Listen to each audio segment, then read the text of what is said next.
What's up, Buckeye Nation? It is Floco here, Floater Corey from Ohio State Football Scarlet and Great right here on YouTube, along with my co-founders and good friends, Johnny Bullet and Sugar Ray Shane Larson, the game time guru himself. I apologize up front for the sound quality. My mic inadvertently gave in on me, and I wanted to get this video out. So it is what it is for right now. We'll work with it for right now, but it will improve in the future. I apologize again up front. Again, always, if you like what you see with the channel, please subscribe to the channel for Buckeye content through January through February. We really appreciate having you. Always, as always, leave comments as well. We'd like to hear from you because this is a fan discussion. This is a podcast by fans for the fans. We want to hear what you have to say and what you think on the current events regarding Buckeye Nation and the world that is the Ohio State football Buckeyes. So let's cover the big news today. We already know what it is. Ohio State wide receiver coach Brian Hartline promoted to the OC. A move that many thought was the common sense move. I am good with it, but I'll give you my reasons why. But there are also some cons to it as well, I would say. But we'll talk about that and see if it outweighs the good. I originally thought it would be Justin Frye because he's been an offensive coordinator before. But the more I think about it, I think this move actually makes a lot of sense. And it's not necessarily a thing where, obviously we all have faith in Brian Hartline. We know what he can do as a coach. We know his ascension up the coaching ladder is extremely fast. But honestly, he's proven himself. So let's talk about the pros first. Let's start with the good news. So the pros to this, obviously, he's a young up and coming coach, and he's shown his mettle. And honestly, you have to keep empowering these guys going forward. You have to keep moving them up the ladder and let them know that you respect them and respect what they do. I think the pros of this, obviously, I think the big thing for this is the recruiting aspect. I know he's a good receiver coach. I already know that. And quite frankly, I have faith that he'll be a good offensive coordinator because I think he is that bright. I think he does understand his role and his responsibilities. I think he also is smart enough to know what he doesn't know just yet. And he's a very bright guy who understands what he's up against and understands what his new role is going to be. And also, I think what's great about him is he has the background. He's been an NFL player. Remember when he got promoted to wide receiver coach after Zach Smith left? Immediately fans were wondering if he could recruit. I thought that was a no-brainer. I thought he was going to recruit really easily, and he has. Obviously, he's fulfilled that role dramatically well. And I would say that being the OC with his recruiting ability is huge for Ohio State. Now, granted, we don't have a ton of trouble recruiting on offense. It's obvious. Quarterbacks, we get them, in almost any quarterback we want these days. Receivers, obviously, Brian Hartline's done a phenomenal job with wide receiver recruiting. Tony Alford's done a phenomenal job with running back recruiting and developing, for that matter. You look at the running back room next year, potentially, with Ryan Williams and Trevian Henderson, Evan Pryor, and Chip Trayanum, and Dallin Hayden. Obviously, it's just a loaded running back room. Offensive line recruiting has been a little up and down, I'd say. I'm giving Justin Frye some time to try to heal the wounds there, that maybe a little depth issues there. But, and even tight end recruiting's been, it's never been essential in Ohio State offense, but maybe going forward it will be now. But, of course, you also like the guys like Joe Royer and company who show the young guys who show a lot of promise. And obviously what we've done with Kate Silver is more developmental. But anyway, guys, the fact that Brian Hartline, who is a great recruiter, is now in charge of the offense, essentially. I mean, don't get me wrong. I know Ryan Day is technically still in charge of the offense, but Brian Hartline now has a bigger role in the offense, clearly, and the bigger title. And so now he won't just be even Ryan Day alluded to this. He saw 11 Warriors put out the quote by Ryan Day. It's not just recruiting receivers anymore as much as now he's going to be responsible in charge for recruiting a lot of the offensive positions. So I think it'll actually help offensive line recruiting going forward. That's where I think our biggest misses have been in recent memory, and I would like us to get to be more dominant on the line of scrimmage. But I think Brian Hartline now being the guy everybody answers to on the offense, aside from Ryan Day, when I say that, please preface that I know Ryan Day's in charge of the offense. It's going to going forward with Brian Hartline being the big name and the recruiter there. I think it's going to help our offensive recruiting tremendously going forward, because now people have been wanting him for years now to say, okay, look, you got your receiver class set. Now go help with this, go help with that, go help. Not really his responsibility, but now it is. And I think Ryan Day is showing a lot of faith in that responsibility. So I think the pro for recruiting for the offensive side of the ball is going to be very dramatic increase in positions of need going forward. And I like the pro of just having faith in a young coach. But I'll get more than that. The con is that he doesn't have any experience with play calling, and sometimes you have to, you're gonna have to take a chance on this one. And we'll get more into that as well, because I hate putting the cart before the horse here. But I guess that's he's never been a coordinator before. Sometimes position coaches don't always make good coordinators. You just don't know. There's always that little bit unknown. I think the biggest con is the unknown. But I would say if you ever were going to have a faith in anybody, it would be Brian Hartline, because he's more than shown himself capable at his current position. So I'm actually pretty excited about the move. But let's get into this. To me, that's the biggest con, is the fact that it's just an unknown. He hasn't done play calling, hasn't been a coordinator, he hasn't coordinated an offense. I mean, they slowly moved him into that role of passing game coordinator and things like that. They brought him along gradually, but still, it's just the unknown. You never know. Sometimes it just doesn't work out. And I think with a guy like a rising star like Brian Hartline, for him to stall here at the offense coordinator spot and then not to be successful, I think is something that a lot of people would. It'd be hurtful to a lot of people who have a lot of faith in Brian, to see that if this stalled out and just didn't work out, especially since he's Ohio State royalty at this point. Play calling. Ryan Day has been discussing giving up play calling, and that is an interesting move this year, because I was, when they talked about who's going to be next offensive coordinator, I automatically thought it was going to be Justin Frye, because he'd done it before, because I assumed Ryan Day would hang on to play calling. He's been good at it. I know a lot of people are criticizing some of his play calling, but I disagree vehemently. I think he's very good at it. Not always. I don't know. It doesn't mean I agree with every call he's ever made. It doesn't mean that I think he's called a great game every game. I think he called a masterclass game against Georgia, and this is where people like to nitpick. And what about this one? What about that? Okay, nobody gets 100% perfect. But overall, the game plan he had was excellent. And if you try to tell me it wasn't, I don't know what to tell you. But a Ryan Day telling Kirk Herbstreit, he says, I'm thinking about getting rid of play calling. Okay. That makes it a little bit more interesting for the next offensive coordinator. That's why I thought it might be Justin Frye, because Frye's been in that role, maybe not as a play caller, but he's been in that role.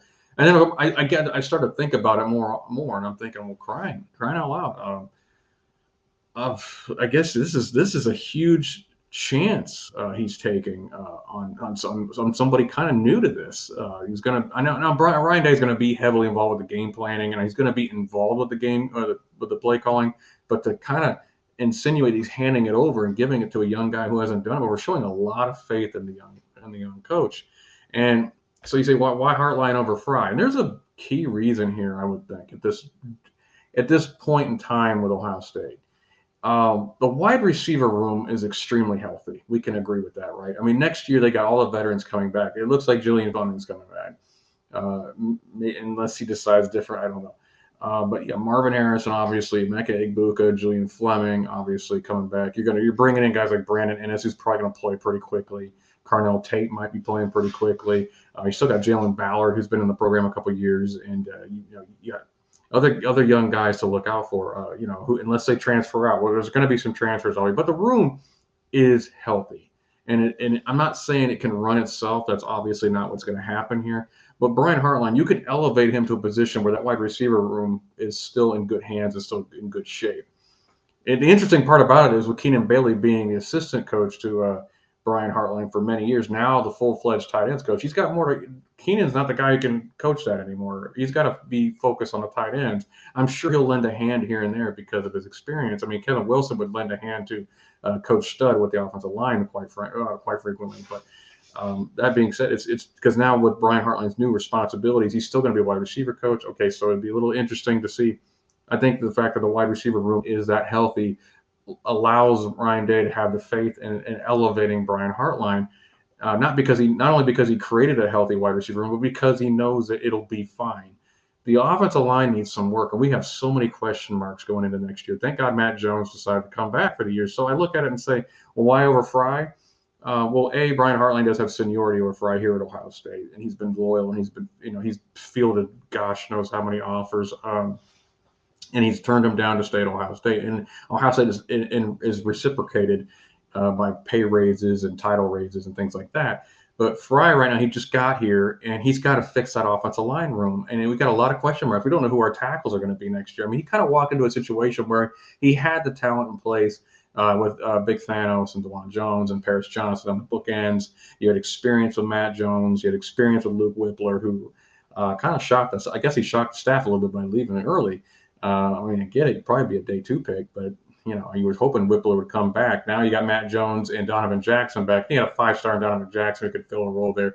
So you now you have 2 of the 5 coming back, and you got to fill out the rest of the starters and make sure the depth is in place. I mean, I just think Frye's got to focus on that offensive line, and if you add to his role as offensive coordinator and make him offensive coordinator, I think that you risk one of the key cogs in your offense, which is the offensive line, maybe not running at full capacity. You got to let him figure out that best 5 and figure out really the best maybe 7 to 8. There's a lot of names to sift through there. There's some talent there, obviously young talent, but we got to see who takes over. Then we got to let Justin Frye do his job. So Hartline with a healthy wide receiver room, you can elevate him to the offensive coordinator position, and the wide receiver room will be fine. I think that is part of the reason. That's just speculation on my part, but it makes sense in the long run because, again, Frye, who'd been in that position before, would have been the safe choice, right? Because if Ryan Day was going to keep play calling, Ryan Day is showing some growth here. But we're going to talk about, Ryan Day's having faith in his young coaches. I mean, he's showing growth in the sense that he could have played it safe. The offense was not something that needed fixed. It's always a top 5 one in the country. It's always really good. He's developed 3 what are going to be 3 first-round draft picks at quarterback with Dwayne Haskins, Justin Fields, and now C.J. Stroud. It goes to show. I mean, I'll tell you one thing: Kyle McCord, Devin Brown, whomever is the quarterback for Ohio State. I sincerely mean this when I'm not partial. I don't really care whoever it is. Whoever it is, I'm going to root for him. I've had my picks in the past, but this time going around, I'm like, whoever it is. They both have the talent to be a first-round draft pick. So we could be seeing 4 in a row for all we know, maybe 5 in a row. Who knows? But I definitely think both of them could be first-round draft picks. So. But he's having, the offense is never really an issue. Run game has been pretty good. It's had hiccups here and there, but overall it's gotten better, I think. The offensive line, generally speaking, is pretty solid. It's not perfect all the time, but it's pretty solid. The pass game is always pretty excellent. And that's Ryan Day's baby, obviously. It's been the defense. That's another podcast for another day, but it's been the defense has been the main problem for the past, 3, 4, or 5 years. With outside of 1 year. So to shake it up like this and to have the faith and knowing that it's like, what's the saying goes, don't fix what's not broken. The offense isn't necessarily broken, but you have a guy in Brian Hartline, right? And you got to show faith in him because he has exceeded your expectations in the past several years of developing wide receivers at an NFL level. And we've seen what Garrett Wilson and Chris Olave just did this past year. We see what Terry McLaurin's doing. He's developed wide receivers at a pro level. We know Harrison should have been a Blitnikoff winner. He's going to probably be the lead receiver for the entire country next year. And Emeka Egbuka, by the way, quietly having an excellent year as well. Nobody's even talking about him, which is crazy. And you look at Fleming's development from being often injured to a guy who's a major contributor to the offense now. These guys are going to play in the NFL. They're going to be great players, and we're confident of that. And he's recruited extremely well. He's handled his wide receiver room like a pro. I mean, you got to have faith in your young coaches. So what better way to show faith in your coaches? So young coach say, look, I'm going to step away a little bit from play calling duties and allow you to have that's the speculation anyway, allow you to have more input into the game time play calling. So Ryan Day can focus more on the macro. He can focus on the team as a whole. He doesn't have to he's like, what's going to happen on 3rd and 12? What do I do? What do I do? What plays do I have in mind for? He doesn't have to do that as much now with Brian Hartline. And honestly, is there any young coach? He's a young star. You have to start showing faith and elevating them within the program and paying them more and giving them more responsibility and say, look, for Ryan Day to step back and say, I'm going to release some of my, this is his baby. I mean, the offense is his baby. He's going to release some of that to Brian Hartline as showing faith in a young coach. And because Brian Hartline, he could go anywhere. He could go anywhere. And he's going to have the cojones to tell Ryan Day when he's wrong on something because of the fact he knows he can go anywhere he wants to go. But he's been extremely loyal. And, I think that's going to be good for Ryan Day and good for the offense as a whole. He's not just putting a yes man in place. He's not just relinquishing some play calling duties to a guy who's a yes man. And having faith in the young coach, I think, is just a huge move for Ryan Day. That's why I'm saying looking at Ryan Day as the CEO in this move. Be the macro coach, overlook the whole program. I mean, look at Ryan Day is a gifted offensive mind. That's a fact. If you say he's not, he's the best offensive coach ever in Ohio State history, in my opinion. You say he's not, that's your business, but I don't think you're accurate on that. So for him to say, now he's taking that, he was always, I'm coach of the offense, this guy's coach of the defense. Now he's taken that next step. I mean, Urban Meyer, Nick Saban, two classic examples of great CEO coaches. It's like, with Nick Saban especially, who's the GOAT, in my opinion, anybody who comes through that program, it seems to work. It seems to work. So, even if they have a down year, their down year is 2 losses, and it's like a shock. They lost 2 games this year. They're usually in the playoff hunt. Honestly, people want to argue they should have been in the playoffs this year. I don't agree with that. But that being said, they were clearly still one of the best teams in the country this year. They'll be one of the best next year going forward, as long as Saban's there as well. Ryan Day needs to evolve and go from offensive coordinator, head coach to I am now the CEO. I am overseeing everything in the program. And I think he's doing that with his faith in Brian Hartline. So I think it's good for the program. I like where it's going. I like the fact that Ryan Day takes chances. He's bold in his movements. I mean, completely gutting the defensive staff last year to bring in Knowles and bring in new people. People will say, well, it didn't work. Well, it's okay. You got to give it more time.